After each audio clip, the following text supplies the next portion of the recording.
Hey, good afternoon. So the question is, what are the secrets of longevity? Well, I'd actually seen a proverb from a Shaolin monk on social media, and it said something along the lines of, "Great longevity equals someone who doesn't eat too much, doesn't sleep too much, doesn't talk too much, and doesn't think too much."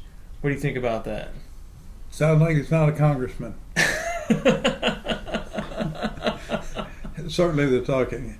I think there's really a lot to that.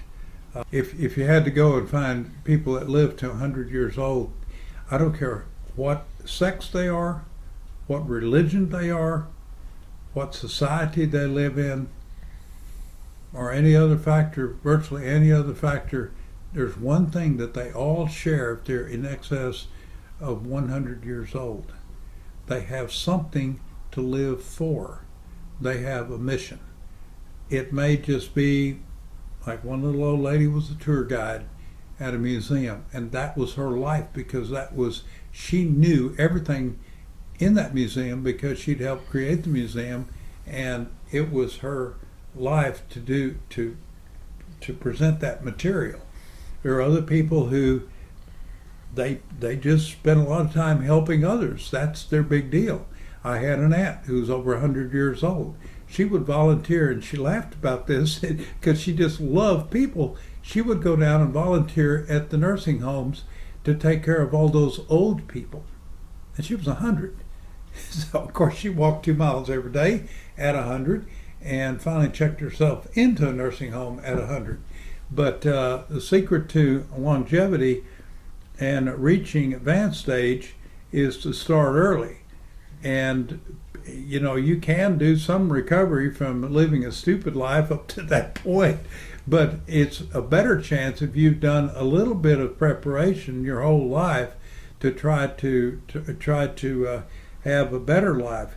I am astounded at people who will come into my clinic. I'm a naturopath, and they'll come in and they will do things that are really, really dumb. And I will try to be as kind as I can about saying, well, Fred, maybe this is not something you would like to do, or this kind of food is perhaps not the best thing for you at this point in your life. And he says, I don't care how old I get, I'm going to enjoy life. Okay, well, what he's basically saying is, I'm going to do everything I can right now to enjoy what's eventually going to make my life pure hell later on, because I'm going to put myself into a situation where somebody's got me hooked up to tubes in a hospital. And that's exactly what happened to old Fred. He went for a certain length of time, and his body gave out, and he ended up being in a nursing situation where he couldn't do anything for himself. I had another friend who was very young. He was like 41 years old, and he developed cancer.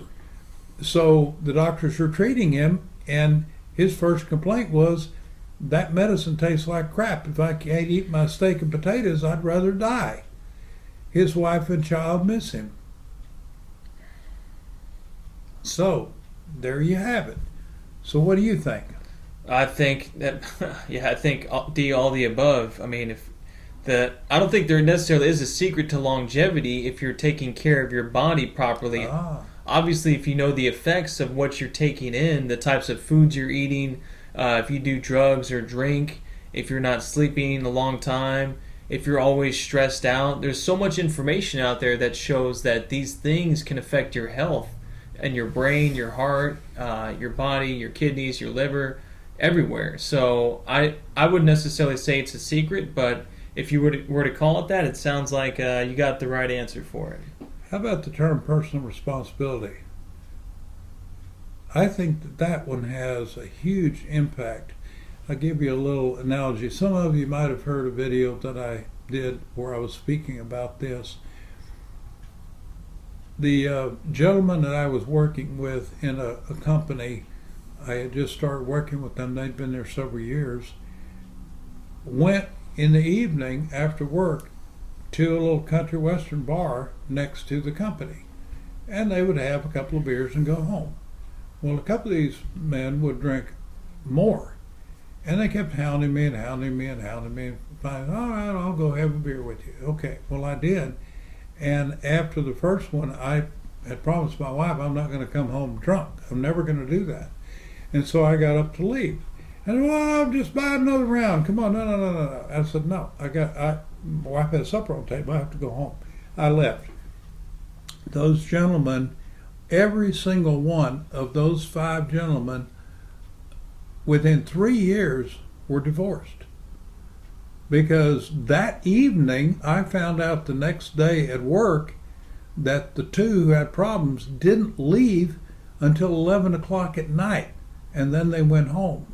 Well, that kind of behavior, that kind of mental go along to get along because you might offend your buddies, because they might think less of you because you didn't drink a beer with them, or you didn't have the personal courage to get up and say, this isn't the kind of life I want, and I don't really care if you think I am a person who can't hold my liquor or anything else.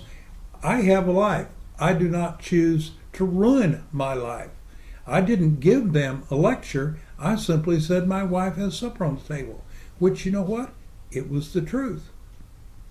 So there's destructive behavior because sometimes people don't have the courage to stand up for what they are supposed to believe in the first place.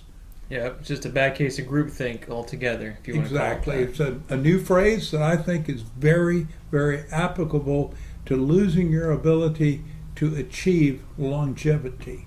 Until the next time, we will bring you videos every week. We're excited to be here. And as we say always, be well. Be well.